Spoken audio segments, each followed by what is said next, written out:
We all want to understand why people are driven to kill so we can prevent these awful tragedies. But how do we get ahead of crazy if we don't know how crazy thinks? The riveting new Netflix show Mindhunter depicts the sinister investigative odyssey of two FBI agents probing the depths of killers' minds to discover the brutal answers and comprehend the motivations of killing. Mindhunter, October 13th, only on Netflix. Due to the graphic nature of this cult's crimes, listener discretion is advised. This episode includes discussions of murder and assault that some people may find offensive. We advise extreme caution for children under 13. Hi, I'm Greg Polson. And I'm Vanessa Richardson. And this is Cults. Today we're going to take a deep dive into the establishment of a lesser-known cult, the Movement for the Restoration of the Ten Commandments of God. Based out of Uganda, much of the history of this doomsday cult is shrouded in mystery, except for its bloody and disastrous ending. In part one of our two-part series, we'll focus on the three primary leaders of the movement, their lives before the formation of the movement, and how they came together to form one of the deadliest cults in world history. In part two, we will shift our focus from the leaders to the cult they established, the Movement for the Restoration of the Ten Commandments of God, otherwise known as the Movement. We will see how the leaders sucked more followers into their psychotic orbit, how they established full control of their lives, and how they were able to successfully function in the countryside of southwestern Uganda for over a decade, until doomsday really did arrive for the movement itself. First, a reading from the opening chapter of the movement's main ideological text, A Timely Message from Heaven, the End of Present Times. The Virgin and her Holy Child wish for all the people to restore the Ten Commandments of the Lord, and to repent and to inform you of the worldwide mission for which Jesus and the Blessed Virgin Mary have come on earth. These words, credited to the spirit of the Virgin Mary herself, were translated from the heavenly source by a woman soon to be ominously known as the Programmer. And with these words, Credonia Marinde, a bartender with a humble background, created a text that would lead over 1,000 people into a death cult. Called the Movement for the Restoration of the Ten Commandments of God, the cult officially operated between the years of 1989 and 2000. Both its beginning and ending was shrouded in many shades of mystery. Some believe a few of the leaders even survived the cult's final judgment day. As for its inception, like many cult histories, there is a conscious effort during their construction to obfuscate the creation story. The true-to-life story of banal networking and plotting is far less compelling than the divine origin tales the cult highlights for the public and its followers. However, the story of the movement is clouded by more than the efforts of the cult's leaders. It's also hidden by the dense and unrecorded historical aspects of its country of origin. Uganda, freed from British colonial rule in 1962, never found steady ground in the following decades. By the 1980s, dictator Idi Amin Dada led a brutal regime over the country. This was the societal climate that eventually helped spawn the movement. Not helping research matters, police records from the time are scattered. And as we will come to learn, the movement itself involved some high-up individuals in Ugandan government bureaucracy. Record-keeping was forbidden by those who were not leaders in the cult. Most information on Credonia, her fellow leaders, and the movement itself arrive as hearsay from family members, neighbors, and defectors alike. The clearest portrait of the movement's legacy doesn't come into focus until its bloody end on March 17, 2000, in a brutal cleansing of the entire cult that left many wondering if it was a mass suicide or a mass murder. Most Western news sources presented conflicting accounts, and no one seemed to care enough to sort any of it out. Until the publishing of the Ugandan Cult Tragedy, a private investigation, written by historian and professor Bernard Atuhaire. A Ugandan, Atuhaire was raised and schooled near the epicenter of the movement's activities, and the clearest timeline of the cult and those who cultivated it comes from his persistent and in-depth research. But before we get into the tragedy of March 17th itself, a lot needs to be said about Uganda. Vanessa's going to cover on the psychology here and throughout the episode. So please note Vanessa is not a licensed psychologist or psychiatrist, but she's done a lot of research for the show. Thanks, Greg. More specifically, the context we need to cover first is the religious history of Uganda itself, a foreign and unknown place to most Westerners. While the movement sprang from Roman Catholicism, its followers were forged in the history of Uganda and its own spiritual beliefs and tendencies. Before explorers and missionaries began to arrive en masse in the 19th century, the various kingdoms that would one day be colonized within the borders of future Uganda had solidified political institutions all their own. Interestingly enough, the widest spread religious movement was monotheistic, based around the creator god, known by various names including Katonda, Kazuba, and Ruhanga. Yet there was also a cultic element to this religious history, in the loosest sense. Various clans within the kingdoms worshipped their own lesser gods and spirits. Called the Imandwa, clan leaders formed local cults around various names in this vast mythology. These clans and their cultures found themselves challenged by the missionaries of Europe and the Middle East. Islam arrived first, in the mid-19th century.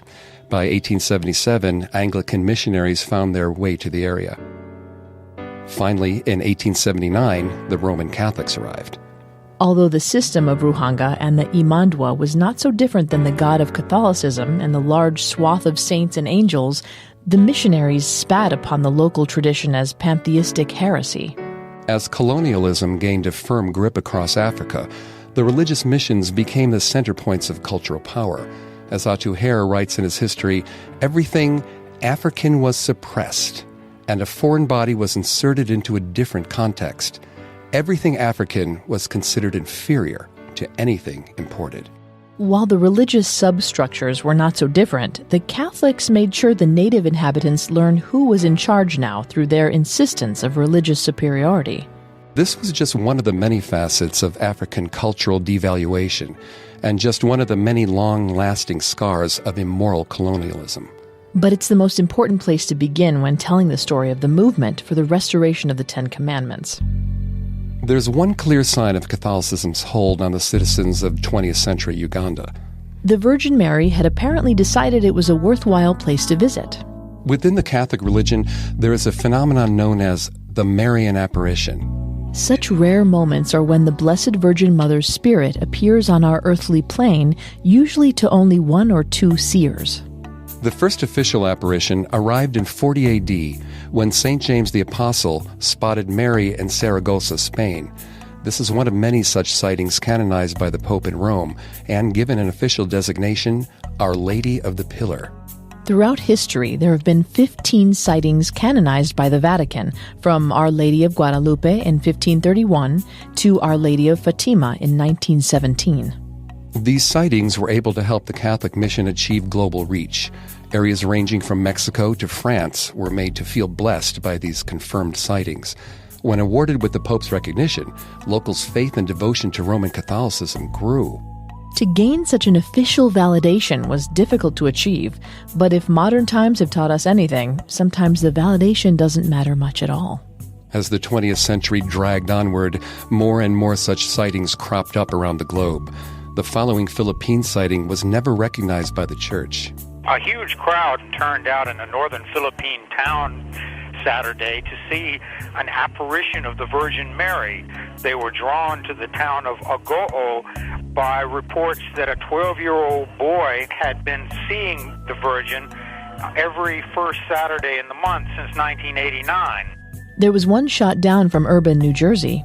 The Catholic Church is not supporting claims that the so-called Marlborough apparition, a four-member commission appointed by the Trenton Diocese, says there's no evidence the Virgin Mary appears to Joseph Januszkiewicz of Marlborough, Monmouth County. The commission found that they were somewhat harsh in their tone in calling for priests to reflect. Diocesan spokesman Joe Donahue says the commission, appointed by Bishop John Reese, found those who attended sighting sessions were inspired, but there was no miracle. Joe Cutter, Trenton, New Jersey. But others, like the sighting of Fatima in Portugal, are still revered by the Vatican as holy pilgrimage points to this day. Here's current Pope Francis reading a prayer in front of a large crowd in St. Peter's Square before a journey to Fatima. Mi recherò pellegrino a Fatima, per affidare alla Madonna le sorti temporali ed eterne dell'umanità. Newly colonized areas wanted to get in on the game. Perhaps the church would recognize their sightings and they would join the historic ranks. There was not much to lose and a lot to gain. The believers of Uganda were no different. Often, even if the sightings went unverified by the church at large, the supposed seer would gain a certain notoriety or local fame. If they weren't going to be made into official saints, at least they could become local celebrities. For capable manipulators, this reputation could lead to influence. And for one woman, from humble beginnings, it would lead to becoming the leader of an infamous and widespread cult. Her name was Credonia Mirinde. Born in 1952 in the titular city of the Kanangu district, Credonia's parents were Paul and Farazia Kashaku. While there is very little recorded about her early life, probably due to Credonia's own influence and myth-making, it's safe to assume the family was somewhat engaged in the large Catholic community in the district. What is known is that Credonia was never well behaved. She did not fit into the mold of a pious Catholic girl. She was quick to anger, and as she aged, known to be promiscuous. This isn't unusual behavior for a young person within a religious community. Rebellion is the natural response to such a controlled upbringing. They grow up in a cloistered setting with parents and religious teachers guiding their thoughts. But once a child is old enough to explore without their parents' guidance, there's a good chance they will learn that there are many other ways to live a life.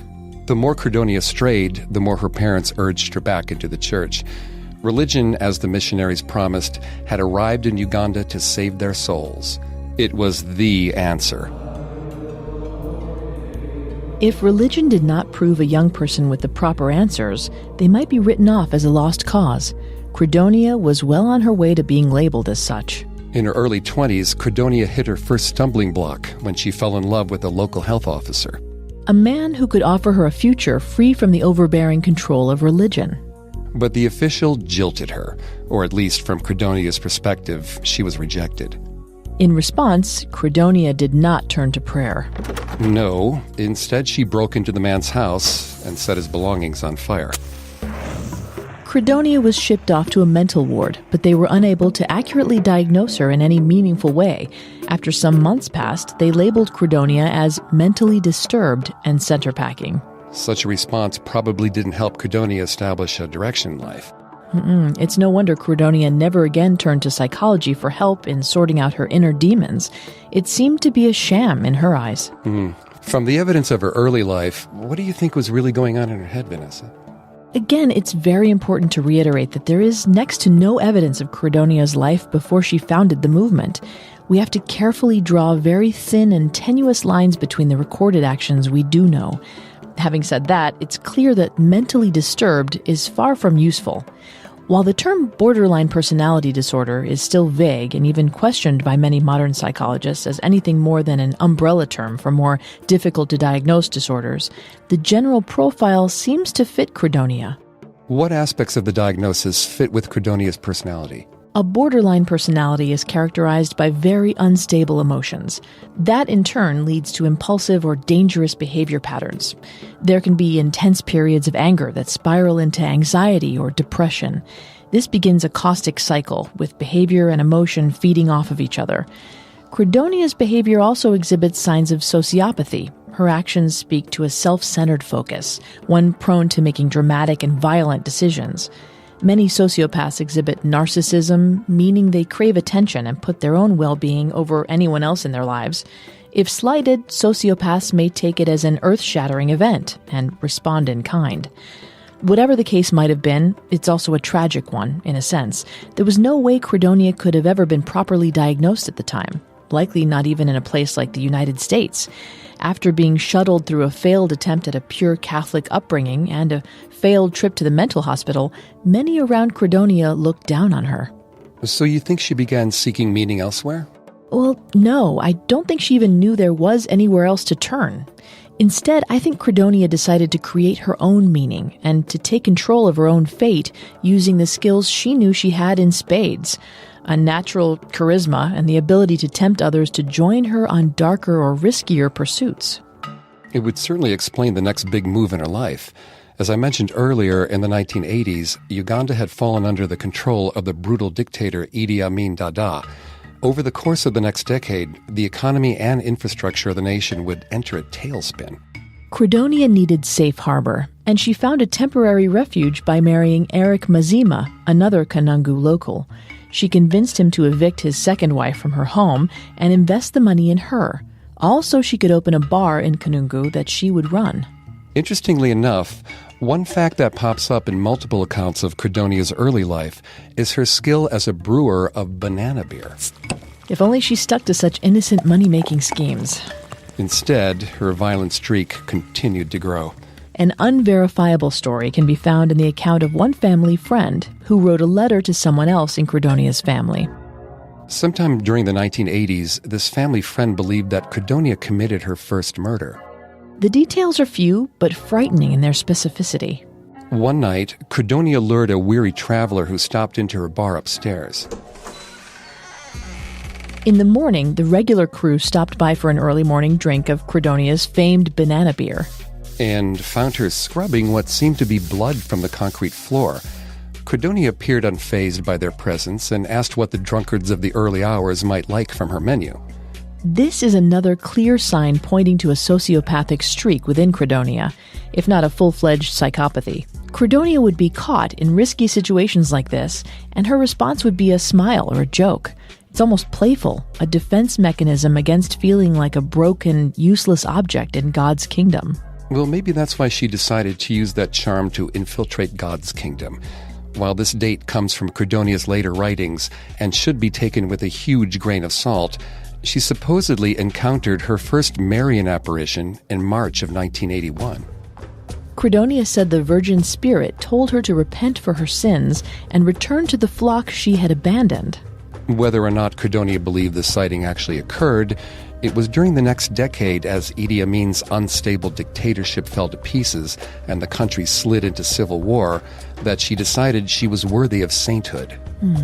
Perhaps it was the chaos that gave her hope. In the mess, she could claw her way to legitimacy and major influence. She rewrote her narrative during the 1980s. Credonia began playing up her promiscuous image, starting a rumor that she was a prostitute as well as a bartender. While it's possible the claim is based on some truth, her husband Mazima refuted it. It didn't matter. Mazima wasn't her husband for long. After all, if Credonia was to be a modern-day Mary Magdalene, she needed to appear as deeply engaged in sin as possible, because her redemption was on the horizon. This was Credonia's craftiest move yet, and a sign of her master narrative building still to come during her reign over the movement. In 1989, Credonia's bar went broke, just as both Idi Amin's regime and her marriage fell apart. But Credonia already had a new plan. June 14, 1989 marked the occasion of Credonia's second Marian apparition. It was during this vision in a cave outside of Kanungu that Mary delivered unto Credonia the words that would become the opening salvo of the movement's text, a timely message from heaven. The mission was made clear to her. The time was coming for the sinners of humanity to repent, and they needed a leader to show them the way. Next, the Blessed Mother tasked Credonia with seeking out a partner in this endeavor. His name was Joseph Kibwetere.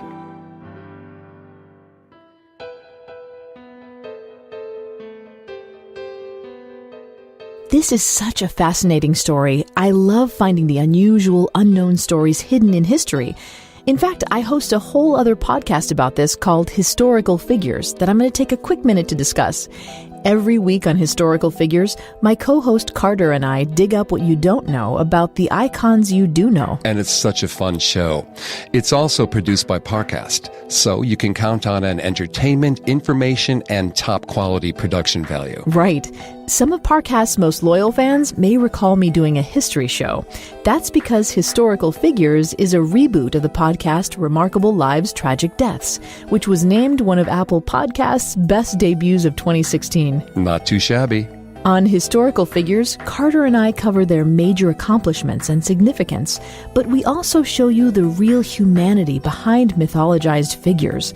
Every Wednesday, we spotlight the real personalities behind a big name, sharing entertaining anecdotes and little-known facts. So, where can I listen? Well, Historical Figures officially launches on October 11th, but we're offering a sneak peek for loyal Parcast listeners. You can find our first episode on Albert Einstein on Historical Figures feed right now on your favorite podcast directory. Just search Historical Figures in your podcast directory. Check it out. Joseph Kibwetere was born into the Catholic religion somewhere in western Uganda in the year 1932. Wealthy by Ugandan standards, in possession of a lot of land, Joseph's family was pious in the strictest sense. This gave them an automatic leg up in the community, as religious leaders gave them preferential treatment. This, in turn, reinforced their religiosity and devotion to the institution of the church. It's no surprise that Joseph Kibwetere saw himself as a born leader, destined for greatness.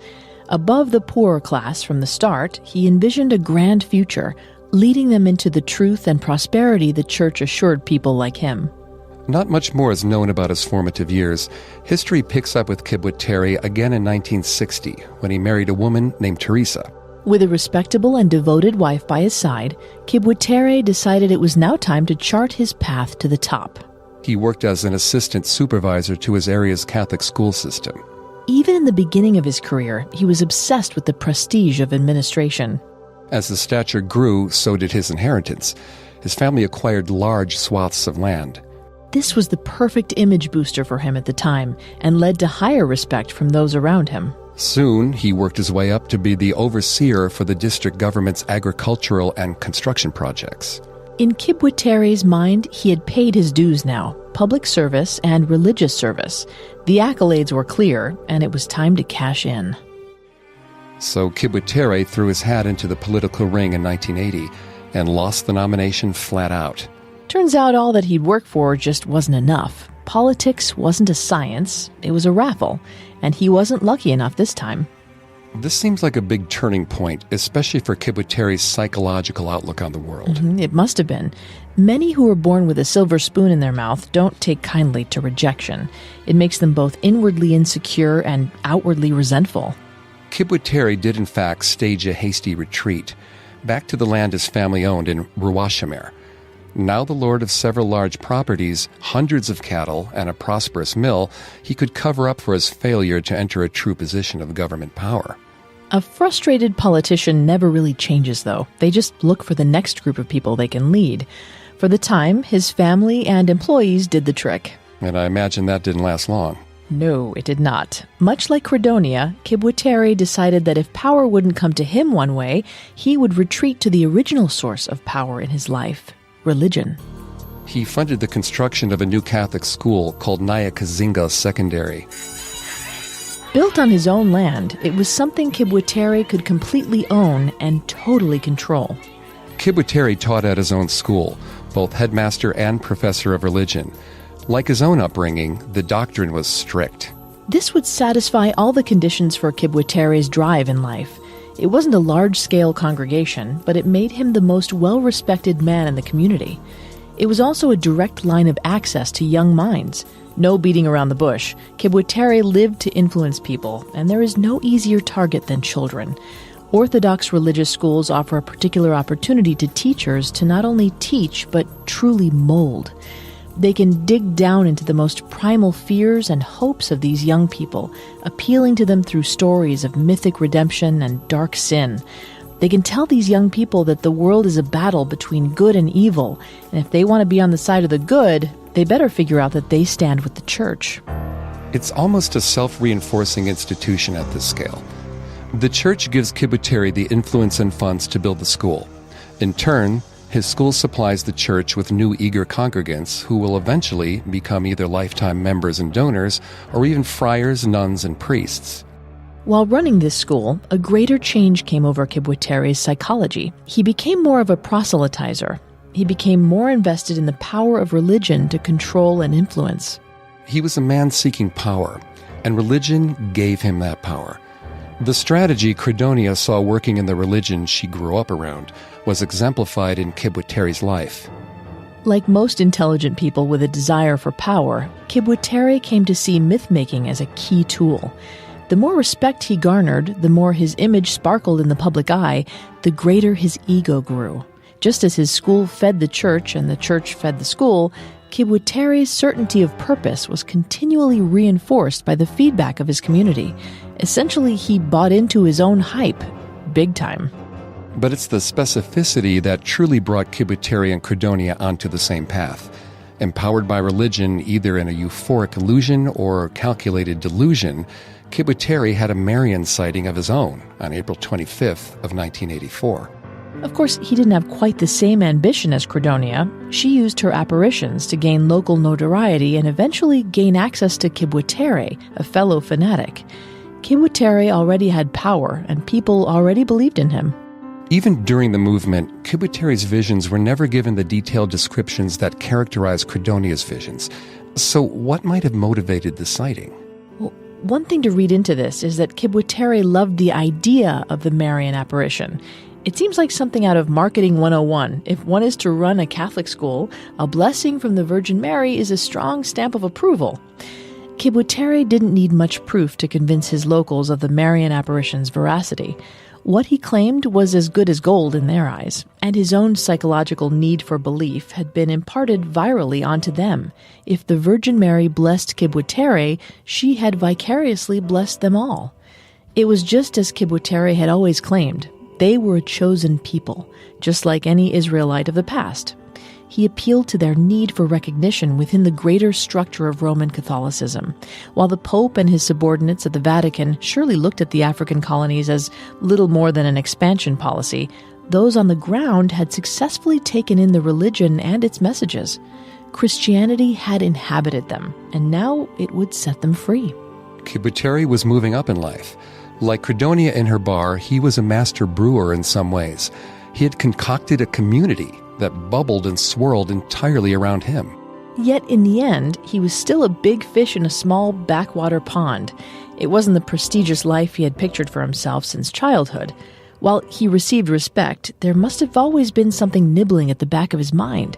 What if he hadn't made himself good enough? What if he was settling?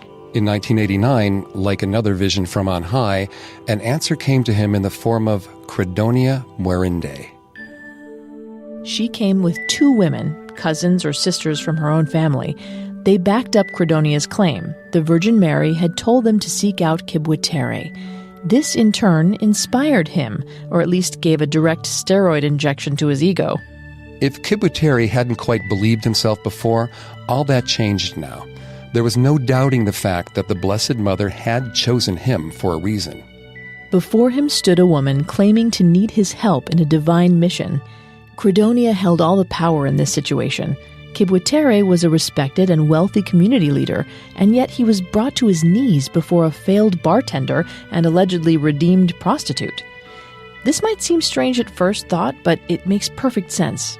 Kibwetere was intelligent, but he clearly didn't have the spark necessary to truly make himself known in the world. He was a staid bureaucrat without a real bureaucracy. Credonia was the embodiment of religious charisma. She had long departed from any doubts in herself, even those buried the deepest. And from that day forward, Kibwetere became her first true convert, outside her own family. 1989 was the year that the movement for the restoration of the 10 Commandments of God was truly born. She urged on Kibwetere's belief in his Marian apparition, and even gave him her own interpretation. The Virgin Mary had singled him out to be the leader of a new Catholic population in Uganda, a chosen population. She was molding his desires to fit her own needs. Kibwetere had become the student now. He was willing to submit behind the scenes if it meant fulfilling a greater destiny. It's obvious that women had far less influence in Ugandan society than men. Credonia's acquisition of Kibwetere's loyalty could be considered her first and most incredible miracle.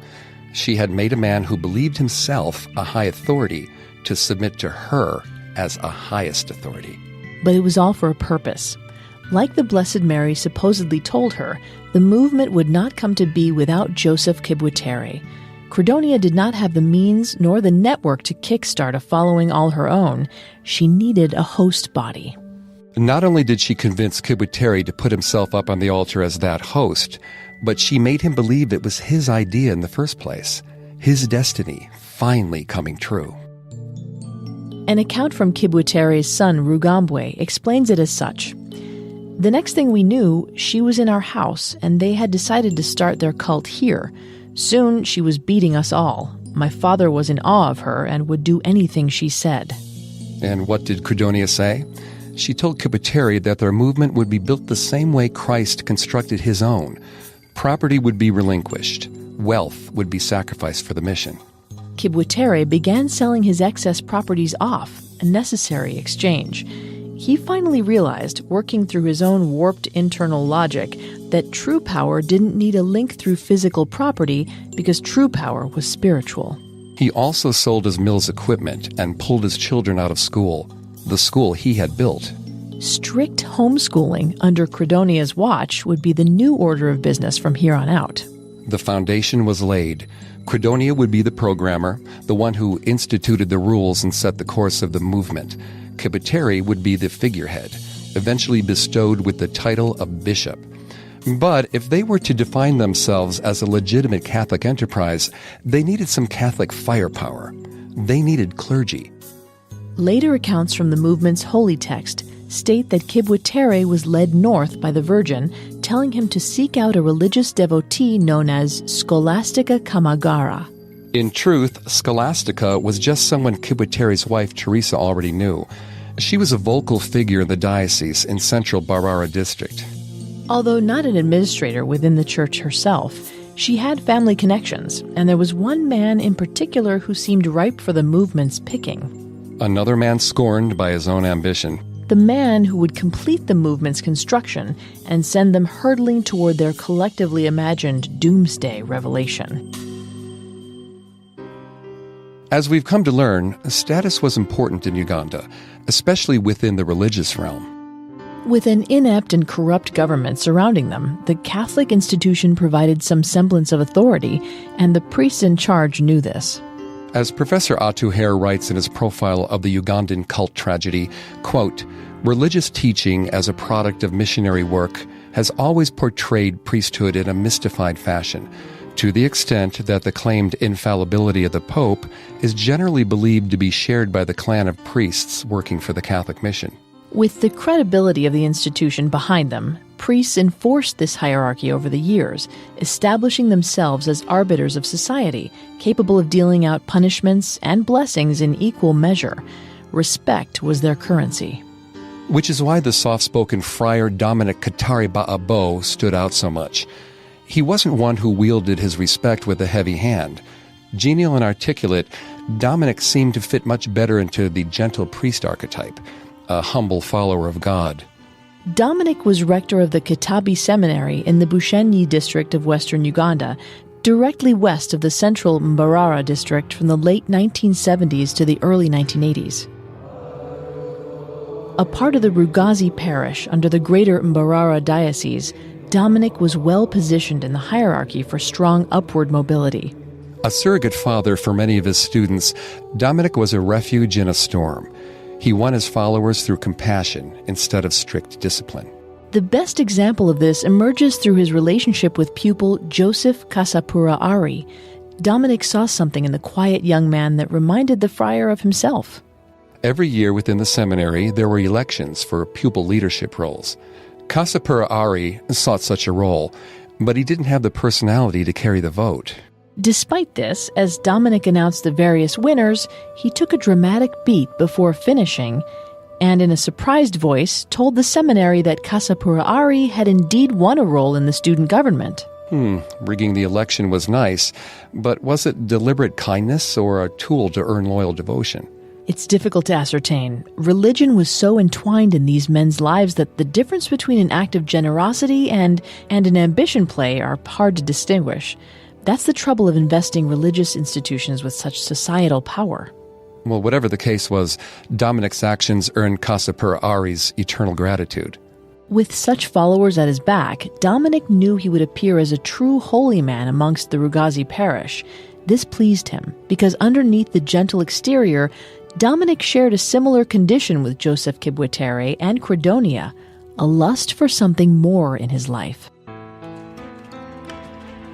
One account, recorded in Professor Atu Hare's history, tells of Dominic once forcing the seminary workers to spend countless hours digging through the swamp behind Kitabi, all because he found one stone that shone with glittering elements. Even a small find like that was enough to whet Dominic's greedy appetite. In his mind, it didn't clash with his religious belief. If one was not willing to do whatever it took to better one's position, they were wasting the life and willpower God had given them. Common phrases from his weekly self-help guru sessions with his students ran the gamut, from statements like, "You are not cheap," to "always aim high," to "if you want peace, prepare for war." Not the most common dialect for a priest, after all. Value, it seemed for Dominic, was not found in faith in God, but faith in one's self, an idealized, libertarian self-sufficiency. Like we've seen with Kibwetere and Credonia, unrealized ambition can be dangerous fuel. Dominic secretly had it in spades. Within the Mbarara diocese as a whole, those of the Rugazi parish held a feeling of superiority about themselves. They saw themselves as the true leaders of the area's religious destiny. Many of the Rugazi parish had historically received influential positions within the Diocese of Uganda. Positions like treasurer, editor of the church's newspaper, or the coveted title of vicar general. Friar Dominic always fancied himself a shoo-in for the role of bishop in the nearby Kasese diocese. This illusion was soon shattered when another friar was gifted that honor. Instead, Dominic was to remain in his small seminary. Many in the church believed Dominic had tried to garner too much local support for himself. Those at the diocese saw a potential usurper beneath his quiet demeanor. They probably weren't mistaken in this thinking, but they were mistaken in thinking that Dominic had nowhere else to turn. At his lowest point, a friend came to save Friar Dominic Kitaribabo, his old student Joseph. Joseph Kasapura Ari was the son of none other than Scholastica Kamagara, the woman Kibwetere had been pointed to either by the Virgin Mary or his wife, Teresa. Born to Scholastica and her husband John Kamagara, Joseph was always molded to be their religious warrior. Scholastica and John were fiercely devoted people. They had wanted to become a nun and priest, respectively, but for some reason were never able to achieve such status. Perhaps they just never had enough money to impress the right people in the diocese. In their son, they saw a chance to redeem that failure. They made sure he attended Mass every day and pushed him in his own ambitions at the Kitabi Seminary. When Dominic's frustrations became known to Joseph, Scholastica relayed this information to Kibwetere. In turn, Credonia became aware that an ordained Catholic authority was wavering in his faith. Dominic, Joseph, and his parents were all highly desirable candidates for conversion in Credonia's eyes. They were highly educated, prominent in the Catholic world, and most importantly, a tight-knit group. This would soon emerge as Credonia's dominant theory of recruitment, aiming to enlist full families and neighborhoods en masse. This would be the most efficient way to build a workable infrastructure for what would soon become the movement for the restoration of the 10 Commandments of God. In this burgeoning movement, Dominic's ambitions came in line with Credonia's and Kibwetere's. If the Catholic Church did not want to give him higher power, he would take some for himself, and he would prove them wrong. The movement never branded itself as anything separate from Catholicism, even at the start. They were less a rebel group, just a group of devotees concerned that the Church had gone off track. They were the chosen few who could save it. Dominic was made into the vicar general. He lived the words he spoke to his students. He saw what he wanted in life, and he made it happen for himself. If the church wouldn't give him such an honor, Dominic would still find the way to achieve what he knew was rightfully his. Joseph Kasapura Ari and his parents entered the movement as apostles, and the enterprise gained momentum. Before conversions could begin in earnest, a text was needed. While the Bible was still canonized by the movement, their narrative depended on the idea that the Virgin Mary returned to earth with a new directive from on high. Credonia needed to finalize a version of a timely message from heaven. A religious text is the foundation of any movement. It is the rules, it is the law, it is the culture. It needs to communicate the grand mission in the clearest possible way. And clarify Credonia did. A quote from the text itself: "There will be great tribulation upon all the people, such that has never been experienced by any person since the creation of the world. People will be absent-minded and will develop a spirit of independence from God in their deeds, and this spirit will displease the Creator. He will, in reaction, release to the world chastisements that will include the shedding of blood. In other words, the apocalypse was coming. God was enraged at humanity, and it took a last-ditch effort from the Virgin Mary and Christ himself to halt the Creator's wrath. Credonia and her followers were the final line of defense and the final chance of salvation. The Virgin and her Son had tasked the movement with redeeming as many as possible before the end times. And the end times seemed right around the corner. As Idi Amin fell from power, civil war tore Uganda apart. He killed from 200,000 to 500,000. He was brutal in terms of torture. He left with no structure. He left with nothing but horrors. There was a mass vulnerability in the citizens of the country, a desperate hope.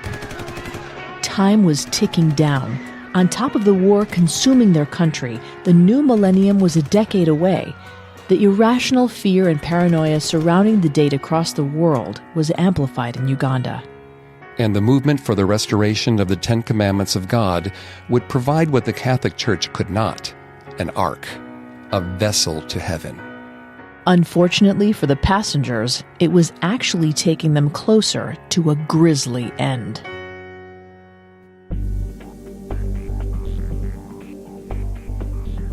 Next week, we'll enter into the movement ourselves, diving into the recruitment process, the training of these recruits, and the hierarchy of terror that Credonia issued into existence in the name of her God.